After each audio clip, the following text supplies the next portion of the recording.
on va apporter quelques précisions sur ce qu'on a vu jusqu'à maintenant. Dans la première halakha, on avait vu qu'il y a une nécessité de s'associer au hérouv ou d'annuler son domaine. Le Shulchan Aruch, il dit comme ça. S'il n'annule pas son domaine, le domaine de sa maison, pour éviter de communiquer avec les autres, ou que les autres y communiquent avec la maison, pour pouvoir en quelque sorte sortir de ce hérouv, il a l'obligation de sceller la maison. Parce que finalement, il décide, lui, de ne pas rentrer dans le cas de figure. Donc, ça veut dire que quand il rentre et quand il sort, il a le droit, même s'il ne s'associe pas au hérouv. Mais quand il est à l'intérieur, il doit fermer la maison pour dire que cette maison, elle est inaccessible pour les autres, puisqu'il n'est pas rentré dans le hérouv entre la maison et sa cour. On avait une grande question. Vous vous souvenez que Rambam, il avait dit dans le chapitre 1 que Zachin Adam Shelo Befanav. On peut a priori, en quelque sorte, faire bénéficier du hérouv une personne, même si elle n'est pas en face. Pourtant, Rambam, quand vous regardez la halakha, il est en train de dire, admettons qu'il ait oublié de faire le hérouv avec eux. On dit, Rambam, il dit, il a oublié de faire le hérouv avec eux. Alors, ça veut dire quoi, il a oublié de faire le hérouv avec eux? S'il a oublié de faire le hérouv avec eux, ça veut dire qu'a priori, il faut l'avertir. On ne peut pas le faire sans lui, puisqu'il peut arriver le cas où il a oublié. Alors, Rambam nous dit effectivement, il ne faut pas oublier ça. Quand on est en train de dire Zachin Adam Shelo Befanav, on a la possibilité de pouvoir inclure dans le hérouv une personne sans pour autant que lui nous donne un accord explicite. Il faut malgré tout, pour pouvoir le faire, annoncer aux gens, sans pour autant attendre leur réponse, mais annoncer qu'on va faire un hérouv et qu'on les fait rentrer dedans. Et si on ne leur a pas annoncé, alors on ne peut pas se baser sur le principe de Zachin Adam Shelo Befanav, de pouvoir le faire bénéficier du hérouv sans qu'on l'ait annoncé. À propos de l'annulation du domaine, le premier précise que si, à la base, il n'y a pas besoin d'annuler. Pensez, Rambam disait qu'il faut qu'il annule son domaine à tous. On dit non. Même s'il annule son domaine qu'à un seul, puisque ce un seul, il fait partie de l'autre groupe, alors à ce moment-là, ça marche et c'est quand même valable. Il n'y a pas besoin d'aller voir toutes les personnes qui font le. À l'halakha 3, le cas de figure de Rambam était si plusieurs personnes ils annulent leur domaine à un seul, qui avait refusé, d'accord, initialement de rentrer dans le hérouv. Le Shulchan Aruch arabe, il dit comme ça, il dit si après qu'il a annulé son domaine, eh bien, eux, ils ont annulé leur domaine, ils regrettent leur annulation de domaine. Et ils portent. Celui qui avait refusé, lui, eh bien, il se voit de nouveau interdit de porter. Ils peuvent regretter. Autrement dit, une personne individuelle, elle n'a pas le mérite de pouvoir faire et regretter, parce qu'elle est individuelle, mais un groupe de personnes qui ont annulé leur domaine et qui regrettent et qui veulent re-rentrer, eh bien, eux, ils ont le droit. Parce que c'est un groupe, et dans le cadre positif, un groupe peut annuler et regretter. Mishnah Brura nous dit que tout ce qu'on a dit au départ, qu'une personne, eh bien, un groupe de personnes ne peut pas annuler leur domaine à un seul, c'est pas possible parce que c'est pas possible d'être invité plusieurs chez un seul. Il dit, mais c'est évidemment, c'est une vraie invitation, ça veut dire on a grand groupe de personnes qui se considèrent invitées comme chez une personne, c'est quelque chose qui est probable, cette personne a l'habitude d'accueillir du monde, alors à ce moment-là, oui, ils pourront lui annuler son domaine, puisque lui, l'hôte, a l'habitude d'accueillir un grand nombre de personnes chez lui, et c'est quelque chose qui va marcher. Dans le cas du juif et du non-juif dans la même cour, on avait parlé, on avait dit, dans le cadre du juif et du non-juif, comment ça se passe. Shulchan Aruch, il a dit que quand on a un juif et un non-juif dans la même cour, eh bien, si on considère à la base que dans une maison, il y a plusieurs juifs, on pourrait très bien considérer qu'en fait, ce n'est pas un juif et un non-juif, c'est plusieurs juifs et un non-juif. Et donc, ça voudrait dire que le goy, il est au cerf, il leur interdit de porter tant qu'ils ne vont pas racheter son domaine, son droit. Et ils ne pourront pas porter. Alors Rambam, il dit non. Il dit, si on a plusieurs juifs dans une maison, c'est considéré comme un seul juif. Pour pouvoir vraiment considérer qu'on a plusieurs juifs et un non-juif, c'est qu'ils aient chacun leur maison individuelle dans cette cour. On a dit qu'on a un arrangement, quand un non-juif il habite dans la même cour, c'est justement de pouvoir prendre son domaine, être socher, lui louer ce domaine-là. Le Rama, il dit, si on a plusieurs goïms qui habitent dans une même maison, c'est pas comme dans les juifs où un seul ça suffit. Si on a plusieurs non-juifs qui habitent dans une même maison, il faut leur louer symboliquement leur réchoute à chacun sauf s'ils ont dans la maison des pièces communes. S'ils ont dans la maison des pièces communes, alors on considère que l'un, il a autorité sur les deux, sur une partie de la maison. Donc ça marche. Mais si ils habitent dans la même maison et qu'ils sont chacun indépendants, vous avez des fois des maisons où un étage est loué à une personne et un autre étage est loué à une autre personne, il faudra aller les voir les deux. On ne peut pas se dire, puisqu'ils ont chacun, ils habitent dans la même maison, c'est un seul cas général. Non.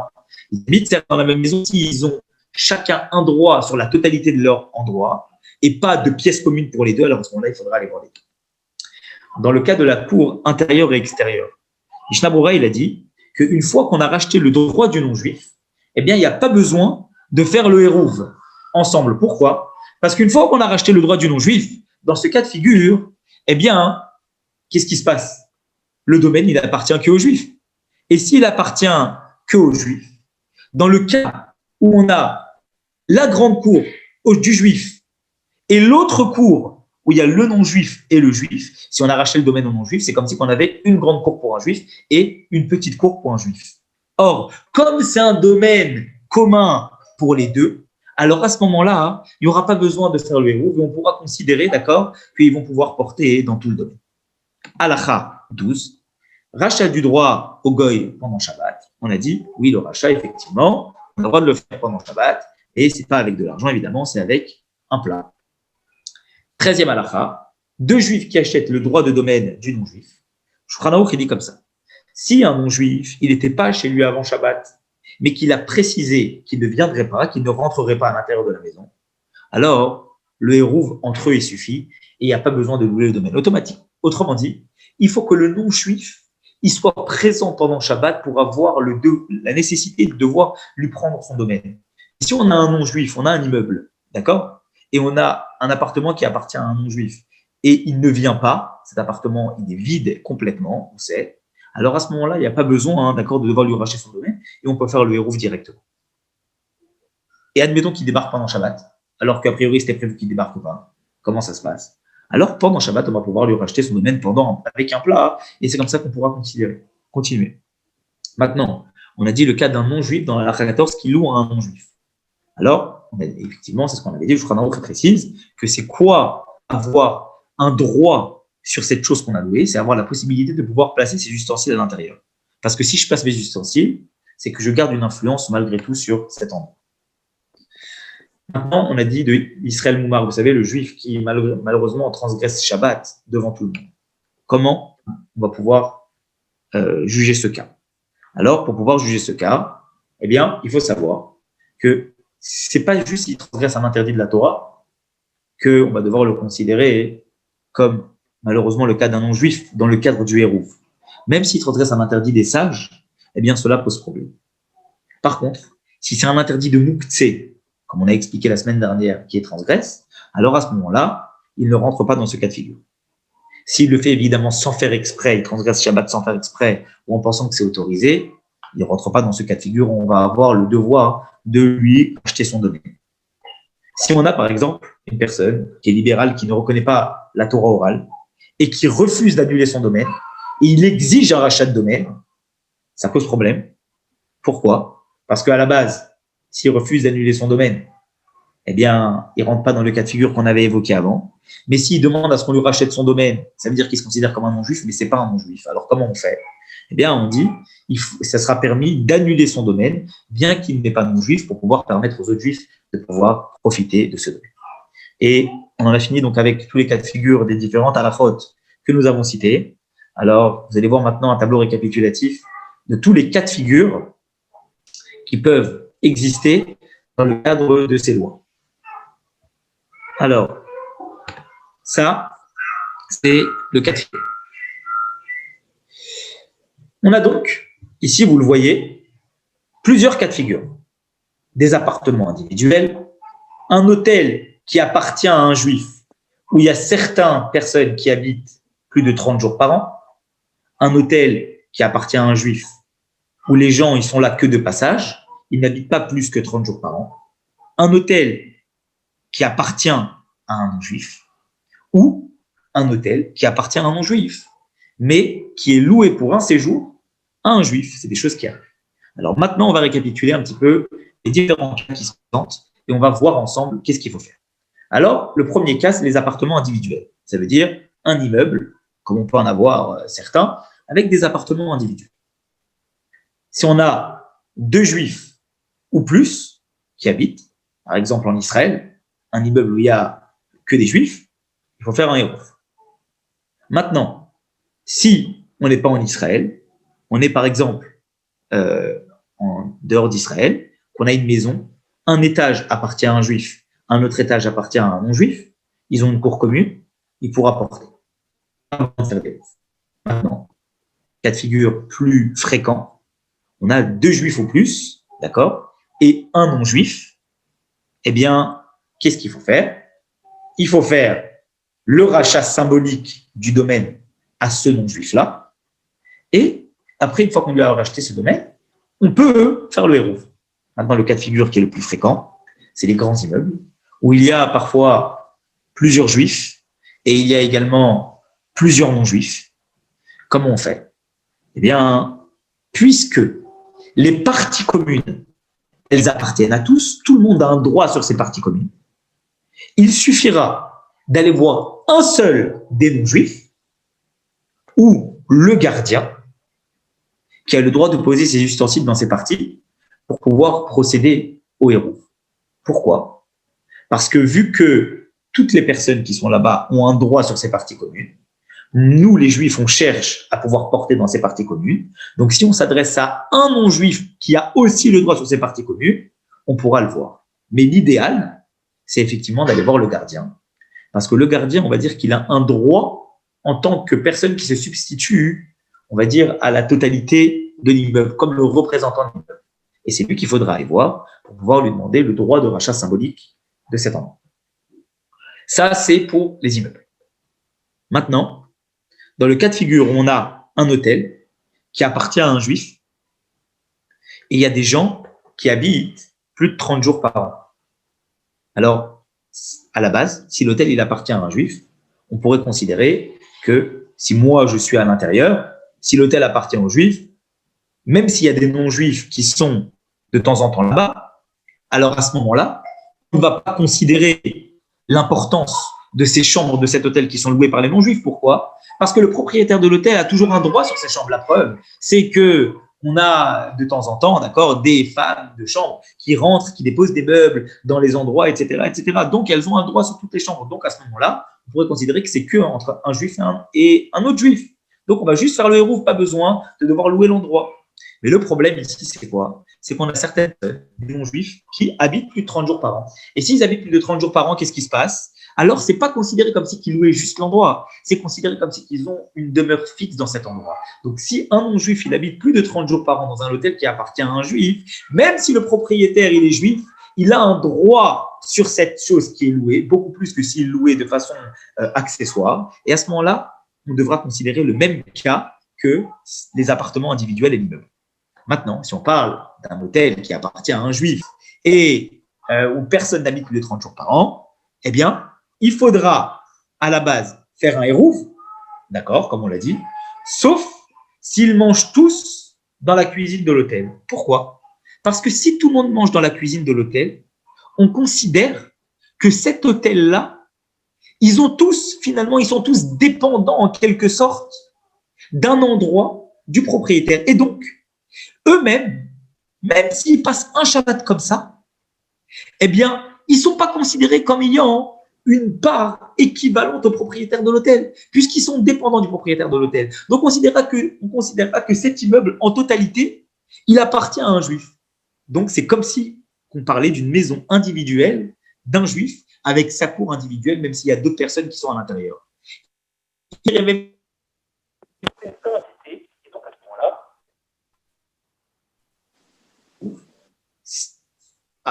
à la base, sauf s'ils mangent dans la partie de l'hôtel ou là, dans la cuisine de la cuisine de l'hôtel, à ce moment-là, il n'y aura pas besoin de devoir faire un héros. Troisième cas de figure, quatrième cas de figure, un hôtel qui appartient à un non-juif. Qu'est-ce qu'il faut faire? Alors, si on est dans un hôtel, par exemple, deux familles qui louent deux chambres dans un hôtel qui appartient à un non-juif, ça existe très fréquemment, on va passer un séjour dans un endroit, et on est deux familles juives, et on va là-bas, qu'est-ce qu'on fait? Alors, on doit aller voir avant Shabbat, le responsable de l'hôtel lui demander la permission de pouvoir porter. Si on a par contre un juif et un non-juif, d'accord? Alors à ce moment-là, pas d'érouve nécessaire parce qu'il n'y a que notre famille. Donc, si je suis la seule famille juive et je sais que je suis la seule famille juive dans l'hôtel qui appartient à un non-juif, pas besoin de faire de hérouve. Si par contre on a deux juifs ou plus et un non-juif, ou plusieurs juifs et plusieurs non-juifs, alors il faudra faire le rachat avec le responsable parce qu'il y a des juifs et des non-juifs qui sont.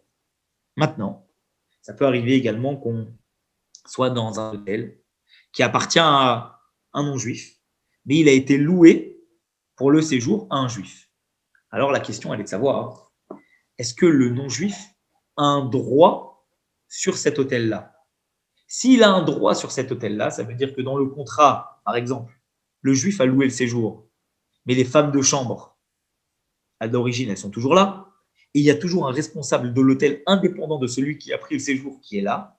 Alors à ce moment-là, on considère que le non-juif a un droit, et ça sera comme le cas de l'hôtel qui appartient à un non-juif, et il faudra effectivement procéder au rachat auprès du responsable pour pouvoir porter. Par contre, si le juif, il prend l'hôtel et il loue l'hôtel totalement, et que c'est son service de femme de chambre, et que c'est lui qui est responsable de l'hôtel et qu'il n'y a personne du personnel habituel de l'hôtel du non-juif qui est présent, alors à ce moment-là, c'est comme s'il y avait un contrat entre les juifs qui participent au séjour et le propriétaire de l'hôtel qui est juif, et à ce moment-là, ça sera comme le cas de l'hôtel qui appartient à un juif. Donc, moins de 30 jours. S'il y a des gens qui sont plus de 30 jours, c'est comme les appartements individuels. Si c'est moins de 30 jours, alors à ce moment-là, il faudra faire un hérouf, sauf s'ils mangent tous dans la cuisine de partout. Voilà pour ces halakhot. Ça a pris du temps, je sais. On a essayé d'aborder un petit peu tous les cas. On va essayer de répondre dans la mesure du possible à vos questions pour apporter un éclaircissement. Et je vous remercie en tout cas à tous d'être encore là après cette bonne heure de cours sur le héros. Oui, Rabbi, moi je voudrais poser une question de base. Ouais. Qu'est-ce que la notion du Hérouv apporte au Shabbat? Puisqu'on a vu dans les chapitres précédents toutes les questions du domaine privé, du domaine public, etc., etc. Est-ce que la notion de collectivité qui intervient dans le Hérouv apporte un plus parce que est-ce que le problème ne peut pas être géré individuellement? Mais en Chacun fait, le problème, son problème. bien sûr, je vous ai interrompu, excusez-moi, monsieur Waknin. Vous vouliez continuer? Oui, non, non, c'est ça. Je voudrais comprendre pourquoi on fait intervenir cette notion de collectivité, alors que dans les chapitres précédents, on a parlé des domaines privés, publics, est-ce qu'on peut porter, qu'est-ce qu'on peut faire, etc. Donc, on a déjà abordé tous ces problèmes-là. Et là, dans ce chapitre-là, intervient cette notion de décision collective. Qui intervient en plus? Est-ce que cela apporte un plus au Shabbat? Ou bien est-ce qu'on peut gérer chacun son problème, c'est-à-dire que chacun prend son domaine, le traverse, va à la synagogue, porte dans son domaine, etc. J'ai du mal à comprendre pourquoi cette notion de collectivité intervient, qui complique beaucoup le problème quoi, de la gestion du Shabbat, quoi. Alors, en vérité, la question déjà, c'est à l'origine de comprendre c'est quoi un Oui, domaine. voilà. Un domaine privé, ce qu'on appelle un domaine privé, c'est un domaine qui est propre à une personne ou à une famille. Ce qu'on appelle un domaine public, c'est un domaine qui n'appartient à personne. Mais entre ce qui appartient à une seule personne ou une seule famille et ce qui appartient à personne, il y a le principe de choses qui appartient à tout le monde. Et c'est le cas de figure dans beaucoup de situations où on est confronté à être dans un endroit qui est clos, d'accord? Mais dans cet endroit qui est clos, on a un endroit qui n'est qu'à nous, mais il y a aussi un endroit qui appartient à tout le monde. Puisque cet endroit, il appartient à tout le monde, est-ce que c'est un domaine privé ou pas? Ce n'est pas vraiment un domaine privé puisqu'il n'appartient pas qu'à moi. Mais en même temps, c'est un domaine privé puisqu'il appartient à chacun de nous. Alors, est-ce que j'ai le droit, finalement, de considérer, quand je suis dans ce domaine-là, d'accord, que ce domaine est un domaine privé, et à ce moment-là, j'ai le droit de porter, ou c'est pas vraiment un domaine privé, et à ce moment-là, ça va poser problème de passer de ma maison à ce domaine avec quelque chose, parce que je passerai de ma maison qui est vraiment un domaine privé à ce domaine qui n'est pas vraiment un domaine privé, ou vice-versa, passer de ce domaine-là à un autre domaine. Prenez l'exemple d'un immeuble. Vous savez, un immeuble où il y a plein de juifs et plein de non-juifs qui habitent. Et il y a des parties communes à l'intérieur de l'immeuble. Tout simplement, il peut arriver parfois qu'on ait envie de passer par les parties communes pour aller apporter un plat de Shabbat à une autre famille juive qui habite. Donc, on est obligé de passer par les couloirs. Ou on a tout simplement on a envie d'aller voir un voisin et on a un bébé et on aimerait savoir comment on peut aller voir le voisin. Est-ce que j'ai le droit de sortir de ma maison en passant par les parties communes pour rejoindre l'autre maison? Comment ça se passe? Voilà pourquoi la Torah, elle a trouvé, elle sait qu'on est Baruch Hashem, un peuple, on aime vivre ensemble. Donc, comme on a l'habitude et qu'on aime vivre ensemble, on a l'habitude de communiquer, en particulier le Shabbat, où c'est un moment de retrouvailles et un moment où on aime être ensemble, de trouver une solution pour ne pas stopper la communication entre les différentes familles. Pour que les différentes familles, elles puissent non seulement aller se voir les uns les autres, mais elles puissent également pouvoir s'apporter des choses les uns aux autres. Voilà sur quoi repose le principe du héros, de pouvoir trouver une solution pour que cet endroit-là, qui a priori est un domaine qui n'est pas réellement privé, puisse devenir un domaine privé quand chacun se met autour d'une table et qu'on considère que ce domaine-là, il est à nous. Et c'est sûr. Donc, puisqu'il est à nous, je passe de ma maison, qui est un domaine privé, à ces parties communes qui deviennent un domaine privé par le héros, à une autre maison qui est un domaine privé, sans jamais passer par un autre chose qu'un domaine privé. Donc, c'est comme si je me baladais dans ma maison. Et donc, je résous le problème. Merci, ouais. Merci, c'est clair. Avec plaisir, monsieur.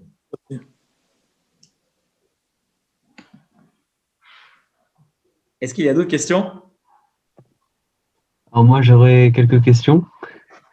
Mais alors, juste pour commencer par rapport au tableau, je voulais juste peut-être une petite précision par rapport à la deuxième colonne. Ouais. Comment on fait avec l'hôtel qui appartient à un juif, où il y a des clients qui restent plus que 30 jours? Mais alors, si l'hôtel il appartient à un juif, eh bien, comment on peut racheter l'hôtel? Parce que c'est marqué idem appartement individuel.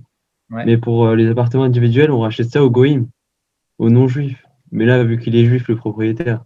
Oui, mais le problème, Donc, il est, si le propriétaire est juif, mais que tu as des non-juifs qui habitent plus de 30 jours, tu considères que cet hôtel, il appartient certes à un juif, mais il y a un appartement dans cet hôtel qui appartient à un non-juif.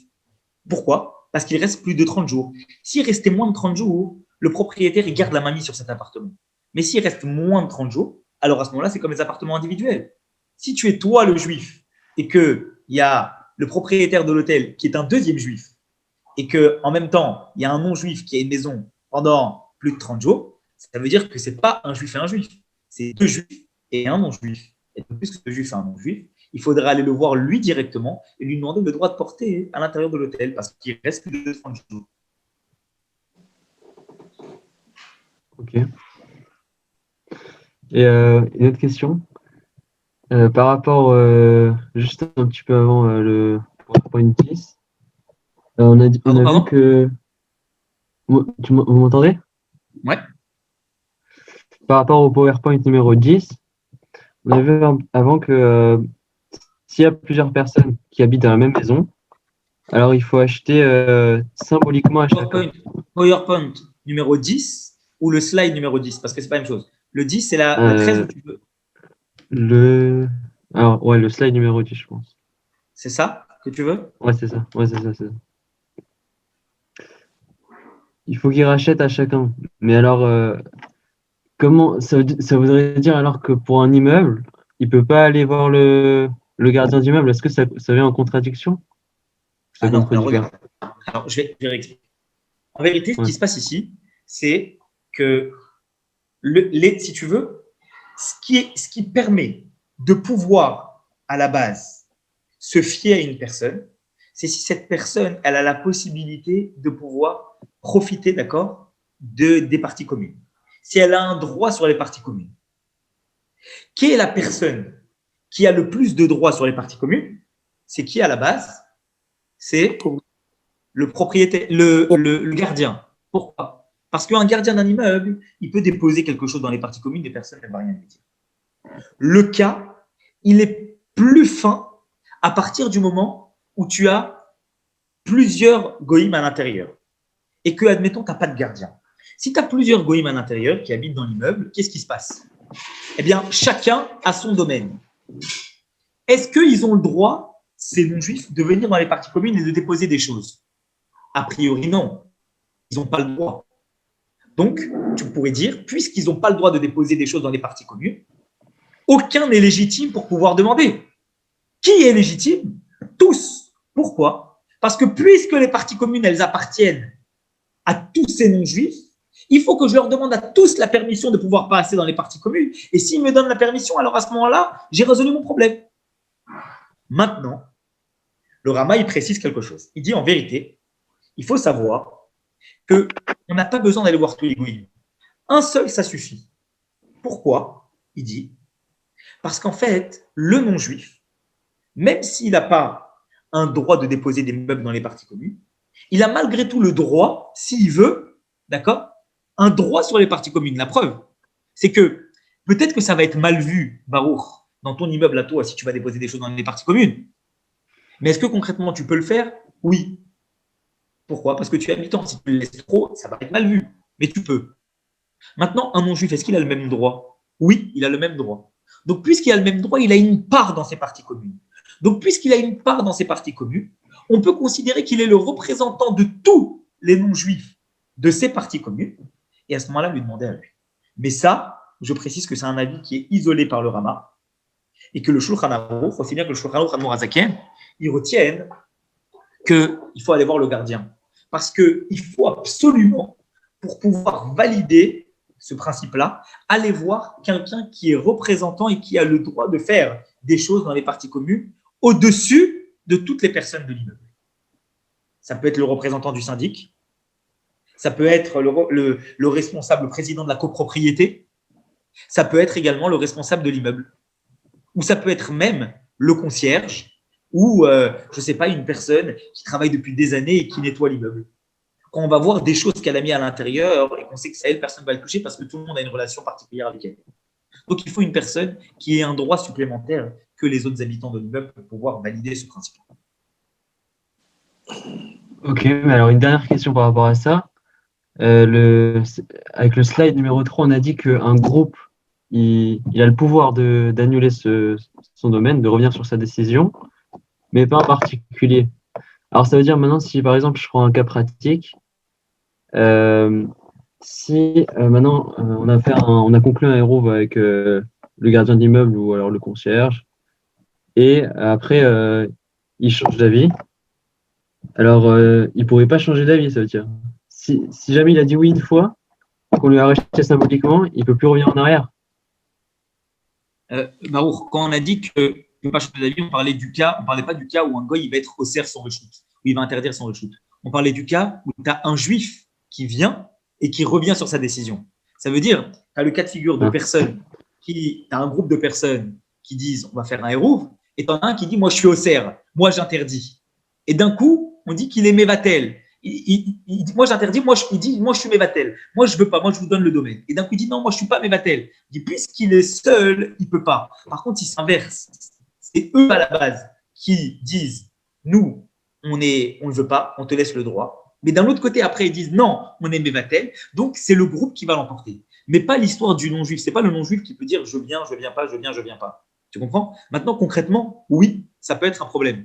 Si un non-juif, il vient et qui dit le responsable de l'immeuble, il autorise, et il comprend, et qu'après, il dit non, alors s'il dit non, pendant le Shabbat en question, vous pourrez continuer à apporter, mais pour les Shabbatot d'après, vous ne pourrez pas continuer à apporter. Parce que ce qu'on a dit, c'est que quand le Shabbat il commence d'une certaine façon, alors le Shabbat il se poursuit.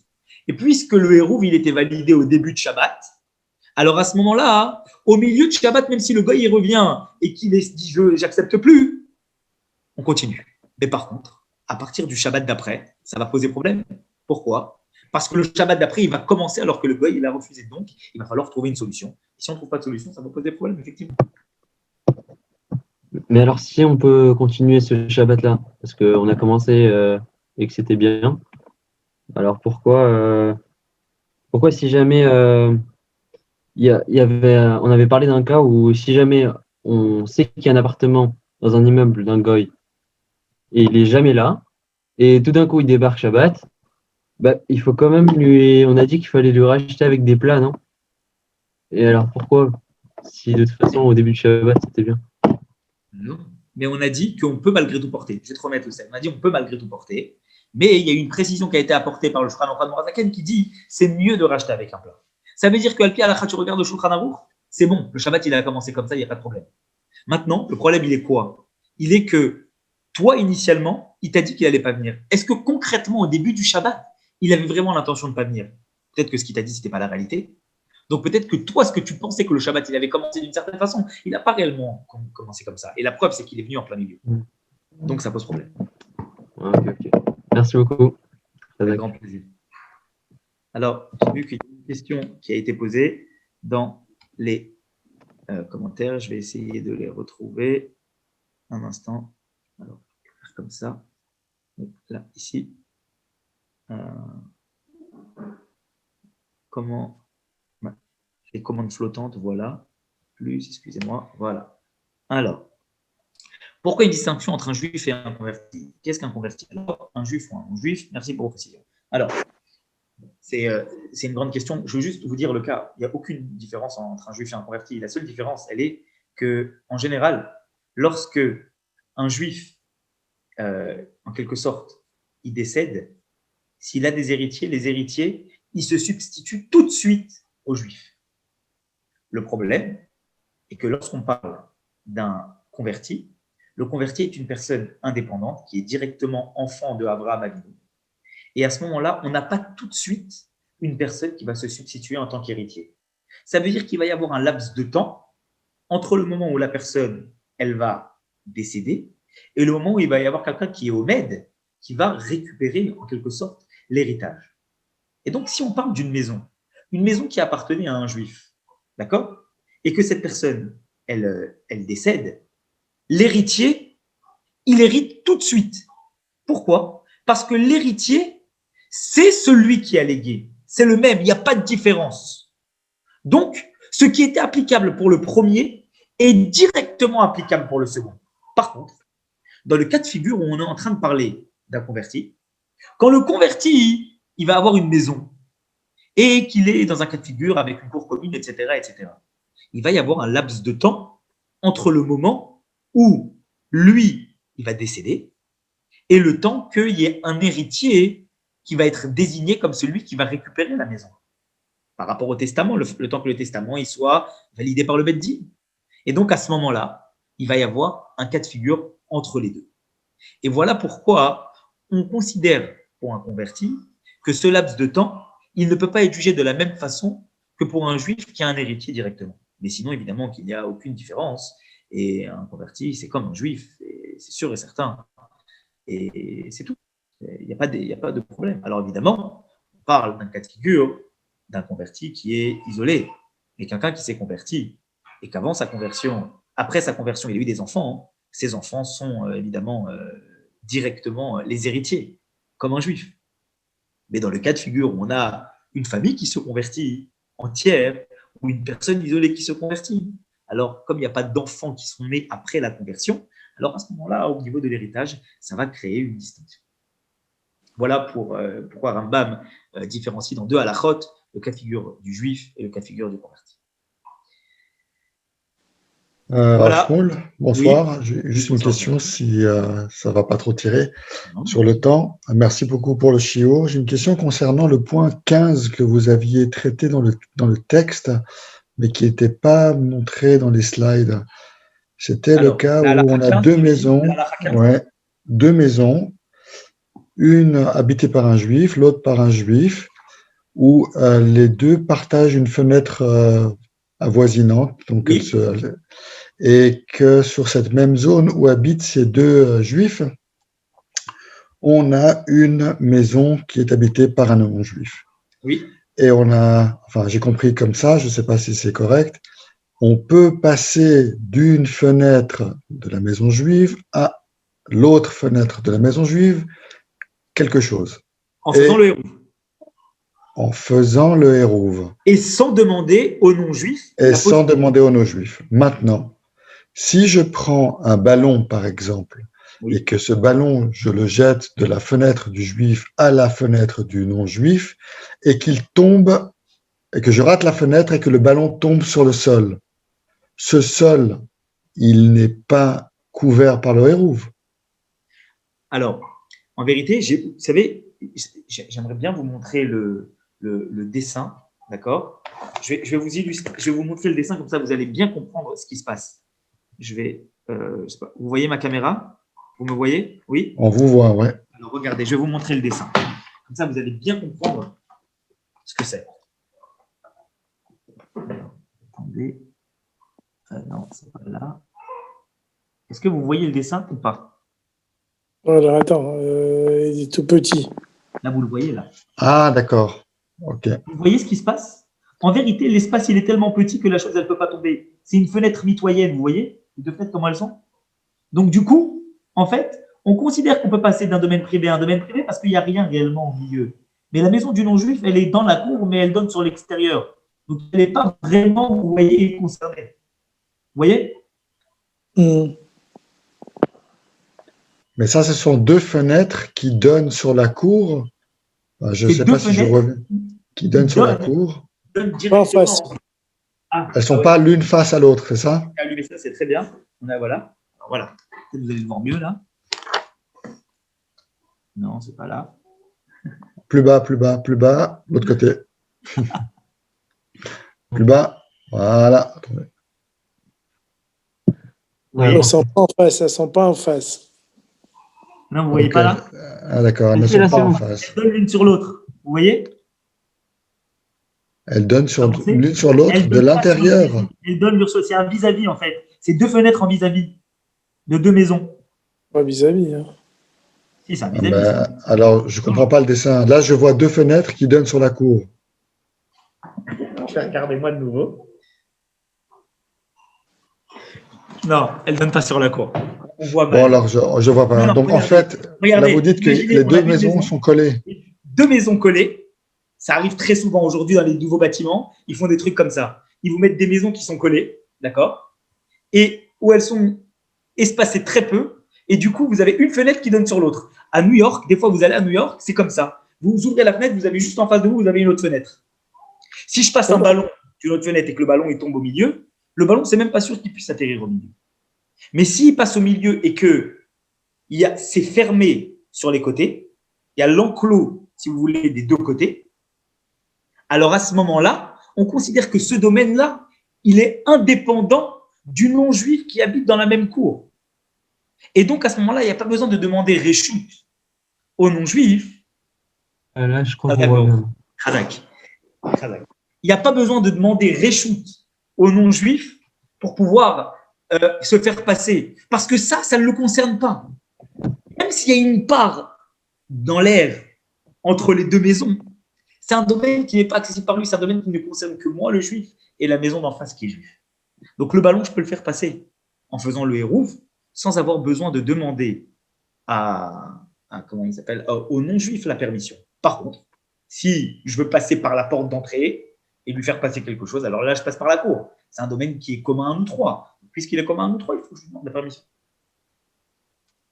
Ok.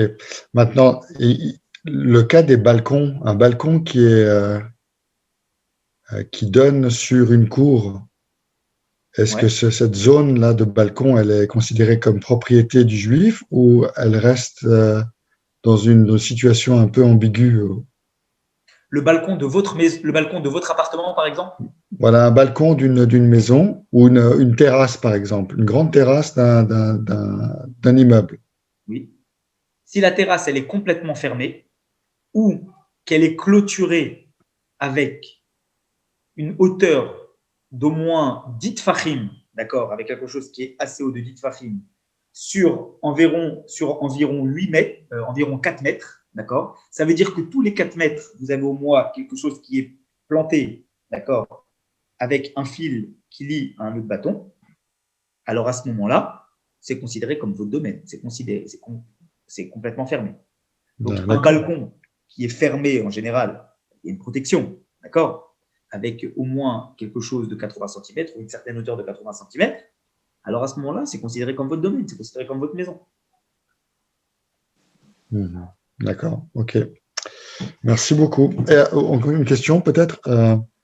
Passer d'un domaine d'un bateau, par exemple, sur un domaine de terre ferme, ça pose un problème si les deux sont des juifs?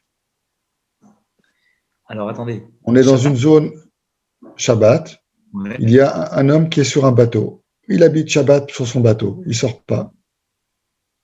Il veut sortir une fourchette du bateau, la donner à un juif qui est sur un autre bateau. Le bateau, il est accosté, il est à quai, on est bien d'accord. Ils sont accostés sur une terre ferme. Ouais. Ils peuvent se passer les choses de l'un à l'autre sur la mer, qui est une zone qui est complètement publique ou Non, ils ne peuvent pas. non. À moins de créer une sorte d'enclos autour d'eux. Il est fermé. À ce moment-là, on peut considérer que s'il n'y a que leurs deux bateaux, il faut qu'ils fassent un hérouf. Mais si le port il est fermé et qu'il y a d'autres bateaux, il va falloir qu'ils demandent aux responsables du port un accord. Et si y a pas le port n'est pas fermé, alors à ce moment-là, on ne peut pas considérer que c'est fermé. Donc à ce moment-là, c'est pas possible. Non, parce que la mer n'appartient à personne. L'eau de la mer, c'est une zone qui est totalement, il n'y a pas de propriétaire. Oui, mais en même temps qu'elle appartient à personne, elle appartient entre guillemets à tout le monde. Un peu comme le Reshut Harabim. Le Reshut Harabim, c'est exactement ça. Le Reshut Harabim, c'est quelque chose qui n'appartient à personne. C'est pour ça qu'on le définit comme le domaine public. C'est quelque chose qui n'appartient à personne. C'est pas une personne, quelque chose qui appartient. Et le hérouf, il fait que ça appartient à tout le monde. Mais il n'y a pas de différence dans l'absolu. C'est un domaine public. Ok. Chazak Baruch, merci beaucoup. Avec grand plaisir. C'est une bonne soirée, Chazak, d'être resté jusqu'à la fin. Et je vous souhaite un très très grand Shabbat Shalom et plein de bonnes nouvelles. Et on peut basculer sur le shiur de Rav Mendel maintenant, sur le Farmonium du dit Kislev. Des bonnes nouvelles à tout le monde. Chazak à tout le monde pour être là. Shabbat Shalom, merci beaucoup. Shabbat Shalom, des bonnes nouvelles. Merci beaucoup, Shabbat Shalom.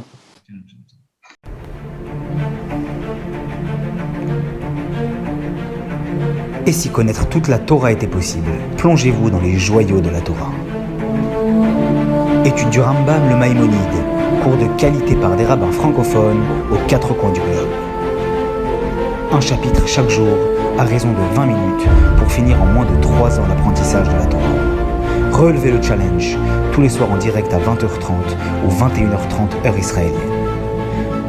Nos cours sont accessibles à tout moment, YouTube, Facebook et sur notre site torah24.com.